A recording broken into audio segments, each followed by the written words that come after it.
ചേട്ടാ, ബംഗ്ലാദേശിൽ അടിക്കടി ആഭ്യന്തര കലാപങ്ങൾ ഉണ്ടാകുന്നുണ്ട്. നേരത്തെ നമ്മൾ നോക്കിയാൽ ന്യൂനപക്ഷങ്ങൾക്കെതിരായിട്ടുള്ള ആക്രമണം ഏറ്റവും വർദ്ധിച്ച രാജ്യമായി ബംഗ്ലാദേശ് മാറിയിരുന്നു. ഇപ്പോഴത്തെ ബംഗ്ലാദേശ് അതിർത്തിക്ക് സമീപം പാകിസ്ഥാൻ്റെ സ്ഫോടക വസ്തുക്കളുമായ ഒരു കപ്പൽ വന്നിട്ടുണ്ട്. ഇതെങ്ങനെയാണ് ചേട്ടൻ നോക്കിക്കാണുന്നത്? എന്തായാലും ഇന്ത്യയുമായി മുൻപ് ഏറ്റവും നല്ല സൗഹൃദത്തിലുണ്ടായിരുന്ന ഒരു രാജ്യമാണ് ബംഗ്ലാദേശ്. ശ്രീലങ്ക, നേപ്പാളും ഉൾപ്പെടെയുള്ള പല രാജ്യങ്ങളും, മാലിയും ഉൾപ്പെടെയുള്ള പല രാജ്യങ്ങളും ഇന്ത്യയുമായി അകന്ന് നിന്നപ്പോൾ ബംഗ്ലാദേശുമായി ബന്ധം സ്ഥാപിക്കാൻ ഇന്ത്യ പലപ്പോഴും ശ്രമിച്ചിരുന്നു. അത് ചരിത്രപരമായി തന്നെ കാരണം ഈ ഈസ്റ്റ് പാകിസ്ഥാനും വെസ്റ്റ് പാകിസ്ഥാനുമായിരുന്ന അവിടെ ഉണ്ടായിരുന്നത്. പിന്നീട് ഇന്ത്യയുടെ സഹായത്തോടു കൂടിയാണല്ലോ ബംഗ്ലാദേശ് രൂപീകൃതമാകുന്നത് 1971. അന്നു മുതൽ തന്നെ ഇന്ത്യയുമായി നല്ല ബന്ധം സൂക്ഷിക്കാൻ ബംഗ്ലാദേശ് തയ്യാറായിരുന്നു. പിന്നീട് ഷെയ്ഖ് ഹസീന പ്രധാനമന്ത്രിയായി വന്നപ്പോഴും അതിലൊരു മാറ്റമില്ല. അവർ ഇന്ത്യയുമായി നല്ല ബന്ധമാണ് കാത്തു സൂക്ഷിച്ചത്. എന്നാൽ ഇടക്കാലത്തായിരുന്നു അവിടെ സംവരണ പ്രക്ഷോഭവുമായി ബന്ധപ്പെട്ട് ഈ ഷെയ്ഖ് ഹസീനയ്ക്കെതിരെയുള്ള സമരം ആരംഭിക്കുക. ആ സമരം അവസാനം വലിയ രീതിയിൽ കലാപമായി മാറുകയും ഷെയ്ഖ് ഹസീനയ്ക്ക് അവിടെ നിന്ന് ഇന്ത്യയിലേക്ക് പലായനം ചെയ്യേണ്ട ഒരു അവസ്ഥയും വന്നിട്ടുണ്ട്. പിന്നീടാണ് ഈ പ്രശ്നങ്ങളുടെ എല്ലാം തുടക്കം. ഈ സംവരണ പ്രക്ഷോഭം പിന്നീട് ഈ ന്യൂനപക്ഷങ്ങളുടെ ലക്ഷ്യമിട്ടുള്ള ഒരു ആക്രമണത്തിലേക്ക് പോകുന്നു. പലരെയും കൊലപ്പെടുത്തുന്നു. അവിടുത്തെ ഹിന്ദു സന്യാസിമാരെ അറസ്റ്റ് ചെയ്യുന്നു. അവർക്കെതിരെ ജാമ്യമില്ലാ വകുപ്പുകൾ ചുമത്തുന്നു. അതോടൊപ്പം തന്നെ രാജ്യദ്രോഹ കുറ്റം ചുമത്തുന്നു. അങ്ങനെ നിരന്തരം അത് ഹിന്ദുക്കൾ മാത്രമല്ല, മറ്റു ന്യൂനപക്ഷങ്ങൾ ക്രിസ്ത്യാനികളെയും ബുദ്ധന്മാരെ ഉൾപ്പെടെ അവിടെ ആക്രമിക്കുന്ന ഒരു സാഹചര്യമുണ്ടായി. അങ്ങനെ ആ സാഹചര്യത്തിലാണ് ഈ യൂണിറ്റ് സർക്കാർ മുൻപോട്ട് പോകുമ്പോൾ ഇന്ത്യ ആവശ്യപ്പെട്ടിരുന്നു അങ്ങനെ ന്യൂനപക്ഷങ്ങളുമായി ബന്ധപ്പെട്ട അവിടെ ആക്രമണങ്ങൾ പാടില്ലെന്ന് ഇന്ത്യ അഭിപ്രായപ്പെടുകയും ഇന്ത്യയുടെ ഭാഗത്ത് നിന്നും വിദേശകാര്യ സെക്രട്ടറി അവിടെ നേരിട്ടെത്തി ഇതിനൊരു നടപടി എടുക്കണമെന്ന് ആവശ്യപ്പെടുകയും ചെയ്തിരുന്നു. അന്നല്ല അത് പുച്ഛിച്ച് തള്ളുകയാണ് ബംഗ്ലാദേശ് ഉണ്ടായത്. കാരണം ബംഗ്ലാദേശ് പറയുന്നത് ഇത് അവരുടെ ആഭ്യന്തര പ്രശ്നമാണ്. ആഭ്യന്തര പ്രശ്നത്തിൽ പുറത്തു നിന്നുള്ള രാജ്യങ്ങൾ ഇടപെടേണ്ടെന്നാണ് അവർ ആവശ്യപ്പെട്ടത്.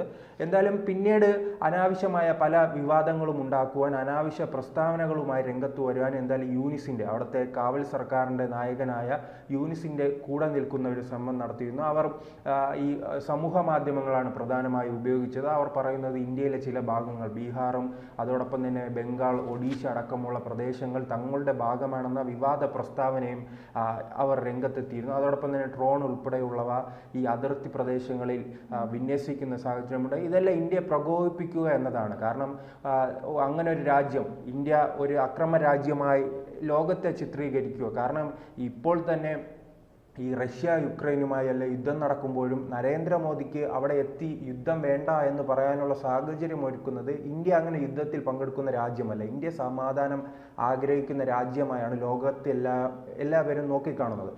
അതുകൊണ്ടാണ് ആ സ്വാതന്ത്ര്യമുള്ളത്. മോദിക്ക് അത്തരത്തിൽ നിങ്ങൾ യുദ്ധം ചെയ്യാൻ പാടില്ല എന്ന് പറയാനുള്ള ശബ്ദം ലഭിക്കുന്നത് ഇന്ത്യയുടെ ഈ സമാധാനപരമായ നിലപാടാണ്. അങ്ങനെ ഇന്ത്യയെ പ്രകോപിപ്പിച്ച് അവിടെ ഒരു സംഘർഷമുണ്ടായി.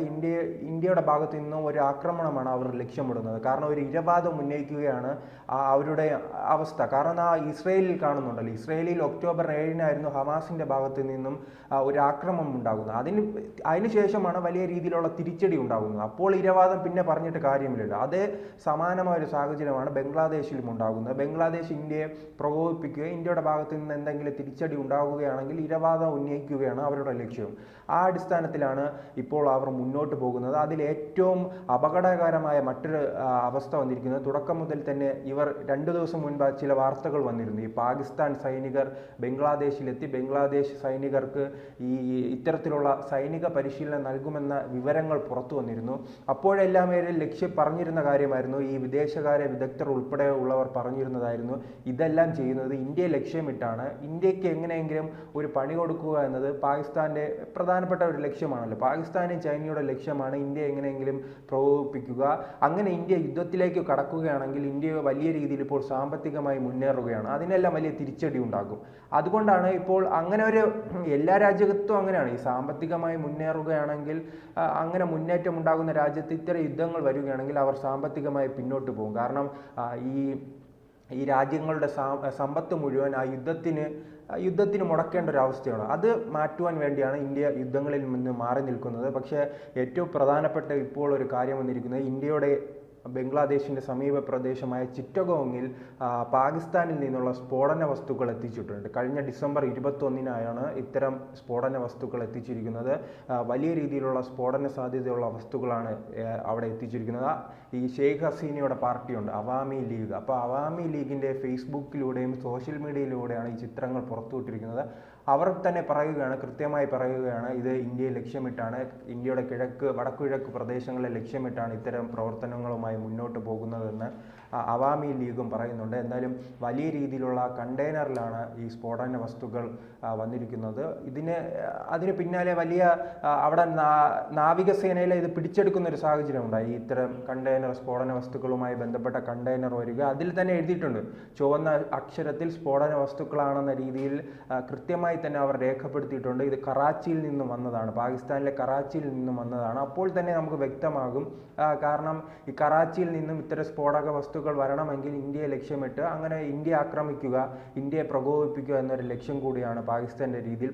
പാകിസ്ഥാൻ പണ്ടേ അങ്ങനെയാണല്ലോ, കാരണം പാകിസ്ഥാൻ്റെ പല പ്രദേശങ്ങളിൽ ഈ ഭീകരവാദികൾക്ക് വിട്ടുകൊടുക്കുകയും ഭീകരവാദ പ്രവർത്തനങ്ങൾക്ക് അനുകൂലമായ നിലപാടെടുക്കുകയും ചെയ്യുന്നത് വർഷങ്ങളായി തന്നെ പാകിസ്ഥാനിൻ്റെ ഒരു നിലപാടാണ്. അതും പ്രധാനമായി അവർ അങ്ങനെ ലക്ഷ്യമിടുന്നതും ഇന്ത്യയെ ലക്ഷ്യമിട്ടാണ്. കാരണം പറയാം, നമ്മൾ മുംബൈ സ്ഫോടനാക്രമണവും കാശ്മീരുമായി ബന്ധപ്പെട്ട് പല സ്ഫോടനങ്ങൾക്കും പിന്നിൽ അവസാനം നാം എത്തി നിൽക്കുന്നത് പാകിസ്ഥാനിലാണ് ഈ ഇത്തരം ഭീകരവാദികൾക്ക് ഈ പ്രവർത്തനങ്ങൾ പരിശീലനം നൽകുന്നതും സാമ്പത്തികം നൽകുന്നതും അവർക്ക് താവളം ഒരുക്കുവാനും പ്രവർത്തിക്കാനുമുള്ള മുഴുവൻ സ്വാതന്ത്ര്യം നൽകുന്നത് പാകിസ്ഥാനാണ്. ഇപ്പോൾ മറ്റൊരു പ്രദേശം കൂടെ മുൻപ് പാകിസ്ഥാന്റെ ഭാഗമായിരുന്ന പിന്നീട് ഇന്ത്യയുടെ സഹായമായി മറ്റൊരു രാജ്യമായി മാറിയ ബംഗ്ലാദേശും ഇപ്പോൾ ഇന്ത്യക്കെതിരായുള്ള പ്രവർത്തനങ്ങൾ, ഇന്ത്യയിലേക്ക് ഭീകരപ്രവർത്തനവും ഇന്ത്യക്കെതിരായുള്ള വിരുദ്ധ പ്രവർത്തനങ്ങളും നടത്താനുള്ള ഒരിടമായി പാകിസ്ഥാൻ മാറ്റിയെടുത്തിരിക്കുകയാണ്. അതിൻ്റെ തുടക്കമാണ് ഇത്തരം സ്ഫോടന വസ്തുക്കൾ അവിടെ എത്തിച്ചിരിക്കുന്നത്. എന്തായാലും ഒരു ചിറ്റഗോങ്ങിൽ തുറമുഖത്ത് ഒരു ഉദ്യോഗസ്ഥൻ എല്ലാ കണ്ടെയ്നറുകളും ചിത്രങ്ങളും പുറത്തുവിട്ടിരുന്നു. ആ ഒരു ഉദ്യോഗസ്ഥനും ഈ പിടിച്ചെടുക്കുന്ന ദൃശ്യങ്ങൾ ഈ അവാമി ലീഗാണ് പുറത്തുവിട്ടത്. അവാമി ലീഗ് അറിയാമല്ലോ, ഈ ഷെയ്ഖ് ഹസീനയുടെ പാർട്ടിയാണ്. അവർ ഇന്ത്യയുമായി വലിയ രീതിയിലുള്ള സൗഹൃദം ആഗ്രഹിക്കുന്ന ഒരു പാർട്ടിയാണ്. അവർ എന്തായാലും ഇതിനെതിരെ രംഗത്ത് വന്നിട്ടുണ്ട്. അവരും ഈ യൂനിസിനെയാണ് പ്രധാനമായി വിമർശിക്കുന്നത്. ഈ യൂനിസ് സർക്കാർ ഈ സമാധാനത്തിന് വേണ്ടി നിൽക്കുന്നു, ഈ ന്യൂനപക്ഷങ്ങൾക്ക് വേണ്ടി നിൽക്കുന്നു, ഇന്ത്യയുമായി നല്ല ഇങ്ങനെ ആഗ്രഹിക്കുന്നു എന്ന രീതിയിലെല്ലാം പറയുന്നുണ്ട്. പക്ഷേ ഇതൊന്നും പ്രവൃത്തിയിൽ കാണുന്നില്ല. അദ്ദേഹത്തിൻ്റെ കൂടെ നിൽക്കുന്നവരും ഇന്ത്യക്കെതിരെ നിരന്തര വിമർശനങ്ങൾ ഉന്നയിക്കുകയും ഇന്ത്യക്കെതിരെ ആരോപണങ്ങൾ ഉന്നയിക്കുകയും ഇന്ത്യയെ പ്രകോപിപ്പിക്കുകയും ഇന്ത്യയുടെ ചില ഭാഗങ്ങൾ തങ്ങളുടേതാണെന്ന് ആവശ്യപ്പെടുകയും എല്ലാം ചെയ്യുന്നതാണ് ഇത് വലിയ പ്രകോപനത്തിലേക്ക് മാറും. അവിടെ വന്ന ചിറ്റഗോങ് തുറമുഖത്ത് വന്ന പാകിസ്ഥാനിലെ കറാച്ചിയിൽ നിന്നും വന്ന ഈ കണ്ടെയ്നർ ഉൾപ്പെടെ സ്ഫോടന വസ്തുക്കൾ നിറച്ച കണ്ടെയ്നർ ഉൾപ്പെടെ മണിക്കൂറുകളോളം ആ സ്ഥലത്തുണ്ടായിരുന്നു, ഇവിടെ ഈ ചിറ്റഗോങ് തുറമുഖത്ത്. പിന്നീട് ഇത് എവിടത്തേക്ക് മാറ്റി എന്നതിനെ കുറിച്ചൊന്നും കൃത്യമായ വിവരമില്ല. പക്ഷേ ഇന്ത്യയിലെല്ലാം ഇതുമായി ബന്ധപ്പെട്ട വലിയ ജാഗ്രതയിലാണ് പോകുന്നത്. അന്ന് സംവരണ പ്രക്ഷോഭം തുടങ്ങിയപ്പോൾ തന്നെ ഇന്ത്യ ഭയപ്പെട്ടിരുന്നത് അവിടെ നിന്നുള്ള അഭയാർത്ഥികൾ ഇങ്ങോട്ട് കടന്നു വന്നാൽ ഇന്ത്യക്ക് തലവേദനയാണ്. പ്രത്യേകിച്ച് ഈ ത്രിപുര, ബംഗാൾ ഉൾപ്പെടെ ആസാം ഉൾപ്പെടെയുള്ള പ്രദേശങ്ങളിൽ വലിയ പ്രശ്നങ്ങളാണ്. കാരണം അവിടെ പ്രാദേശികരായ ആൾക്കാരുണ്ടല്ലോ, അവർക്ക് ഇത്തരക്കാർ കടന്നു വരുന്ന വലിയ പ്രതിസന്ധിയാണ്. ഇത്തരക്കാർ കടന്നു വരുമ്പോൾ അവിടെ ഈ ക്രിമിനൽ പ്രവർത്തനങ്ങൾ കൂടുകയും ഭീകരവാദ പ്രവർത്തനങ്ങൾ വർദ്ധിക്കുകയും എല്ലാം അവിടെ മുൻകാല ചരിത്രമുണ്ട്. അതുകൊണ്ട് തന്നെയാണ് അവിടെ പ്രാദേശികമായി അവർ ഭയപ്പെടുന്നത്. അന്ന് സംവരണ പ്രക്ഷോഭം ഉണ്ടായപ്പോൾ ഈ അതിർത്തി പ്രദേശങ്ങളിലെല്ലാം ഈ ബോർഡർ ഫോഴ്സ് എല്ലാം അർദ്ധസൈനികരെല്ലാം വലിയ ജാഗ്രത പുലർത്തിയിരുന്നു. അതോടൊപ്പം തന്നെ അവിടുത്തെ പ്രാദേശികരായ പോലീസ് ഉദ്യോഗസ്ഥരും വലിയ ജാഗ്രത പുലർത്തിയിരുന്നു. അങ്ങനെ ഇന്ത്യയിലേക്ക് ഒരു കടന്നുകയറ്റം ഉണ്ടാകാതിരിക്കാനുള്ള ശ്രമങ്ങൾ നടത്തിയിരുന്നു. പിന്നീട് ഇത്തരം പ്രകോപനങ്ങൾ ഉണ്ടാകുമ്പോഴും ഇന്ത്യ ആ പഴയ ജാഗ്രത വിട്ടിട്ടില്ല. ഇന്ത്യ എന്തായാലും കൃത്യമായി തന്നെയാണ് നിരീക്ഷിച്ചു പോകുന്നുണ്ട്.